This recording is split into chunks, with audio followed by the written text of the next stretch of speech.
வணக்கம் ஃப்ரெண்ட்ஸ். எப்படி இருக்கீங்க? நல்லா இருக்கீங்களா? இன்னைக்கு நாம ஒரு நல்ல கதைய பார்க்க போறோம். அதுக்கு முன்னாடி மறக்காம ஒரு லைக் பண்ணிடுங்க ஃப்ரெண்ட்ஸ். இது உங்கள் டைம்ஸ் ஆஃப் வேர்ல்ட் கார்ட்டூன்ஸ். கடைசியாக சிந்துபாத் கப்பல் மாலுமி பற்றி பார்த்தோம். இப்போ அவன் முதல் கடல் பயணத்தை பார்க்க போறோம். நான் சிறுவனாக இருந்தபோது எனது தந்தை இறந்துவிட்டார். அவர் மதராஸில் பெரிய வியாபாரி, பல கப்பல்களின் உரிமையாளராக இருந்தவர். அதிக பணம் சம்பாதித்தார்.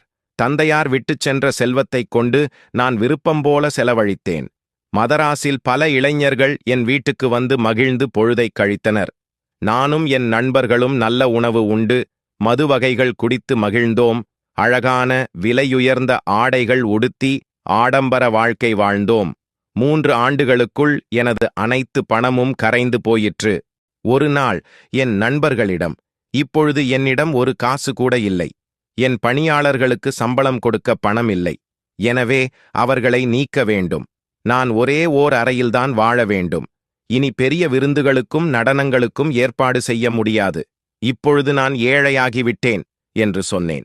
இதை கேட்டவுடன் என் நண்பர்கள் என்னை விட்டுவிட்டு சென்றனர். பணம் இல்லாமல் நான் எப்படி வாழ்வேன் என்று துக்கப்பட்டேன். அப்போது தந்தையார் சொல்லிய ஒரு பழமொழி நினைவுக்கு வந்தது. வறுமையை விட கல்லறை சிறந்தது. மேலும் ஒரு கவிஞரின் செய்தியை நினைத்தேன். முயற்சி இல்லாமல் சோர்வில்லாமல் போராடுபவர்களுக்கே வெற்றி கிடைக்கும். என் தந்தையாரின் செல்வத்தை விற்று 3000 வெள்ளிக்காசுகள் கிடைத்தது. நான் கடற்பயணம் செல்ல முடிவு செய்தேன். கடற்பயணத்திற்கு தேவையான பொருட்களை வாங்கினேன். ஒரு கப்பலில் பல வர்த்தகர்களுடன் பயணம் சென்றேன். பல நாட்களாக கடலில் பயணம் செய்து பல தீவுகளை கடந்து பற்பல தேசங்களுக்கும் சென்று ஷார்ஜா துறைமுகம் வந்து சேர்ந்தோம். அங்கு வர்த்தகம் செய்தோம். ஒரு நாள் ஒரு அழகான தீவுக்கு வந்தோம்.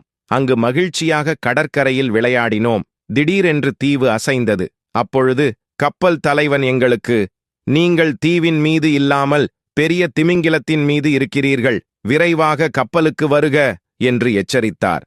உடனே தீவிலிருந்து நீந்தி கப்பலுக்கு சென்றோம். சிலர் கப்பலை அடைந்தனர். ஆனால் பலர் கடல் அலையில் சிக்கினர். நான் ஒரு மரக்கட்டையை பிடித்துக்கொண்டு மீதமிருந்தேன். கப்பல் நகர்ந்து விட்டது. ஒரு நாள் முழுவதும் மரத்துண்டின் மீது மிதந்து கொண்டே இருந்தேன். பிறகு ஒரு தீவின் கரைக்கு வந்தேன். பசியுடன் காய்ந்த பழங்களை பறித்து உண்டு குளிர்ந்த நீரை பருகினேன். அந்த தீவில் ஒரு குகையில் மனிதர்களைக் கண்டேன். அவர்கள் என்னை அழைத்து போய் உணவளித்தனர். அத்தீவில் ராஜ்மிக் எனும் அரசனின் குதிரைகளை மேய்த்துக் கொண்டிருந்தனர். அவர்கள் என்னை தமது நாட்டுக்கு அழைத்துச் சென்றனர். அரசன் என்னை துறைமுக அதிகாரியாக நியமித்தார். ஒரு நாள் துறைமுகத்தில் ஒரு கப்பல் வந்தது. அதில் என் பெயர் எழுதப்பட்ட மூட்டைகளை கண்டேன். அது என்னுடையது என்பதை கூறினேன். கப்பல் தலைவனுடன் பேச அவர் என்னை அடையாளம் கண்டார். அப்பின்னர் என் மூட்டைகளை எடுத்தேன். அரசருக்கு அன்பளிப்பு கொடுத்தேன். அவர் எதையும் ஏற்றுக்கொண்டார். பின்னர் என்னுடைய பொருட்களை விற்று மீண்டும் பயணம் செய்து மதராச பட்டினத்தை வந்தடைந்தேன். நண்பர்களும் உறவினர்களும் என்னை வரவேற்றனர். முதல் கடற்பயணத்தில் 100,000 பொற்காசுகள் சம்பாதித்தேன். இனி நல்வாழ்வு வாழ முடிந்தது. சிந்துபாத் மாலுமி தனது முதற் கடற்பயணக்கதையை முடித்துவிட்டு சுமை தூக்கிய விருந்து உணவிற்கு அழைத்தார். விருந்துக்குப் பிறகு 100 பொற்காசுகளை அன்பளிப்பாக கொடுத்தார். மறுநாள் 2வது கடற்பயணக்கதையை சொல்ல வருமாறு அழைத்தார்.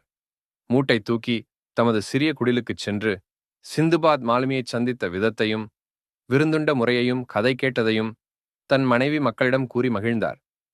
அடுத்த நாள் சிந்துபாத் மாலுமியின் மாளிகைக்கு சென்றார். விருந்து முடிந்ததும், இன்று நான் என் 2வது கடற்பயணத்தை பற்றி கூறுவேன் என்று சிந்துபாத் சொன்னார். இன்னைக்கு நாம பார்த்த முதல் கடல் பயணம் உங்களுக்கு பிடிச்சிருந்ததா?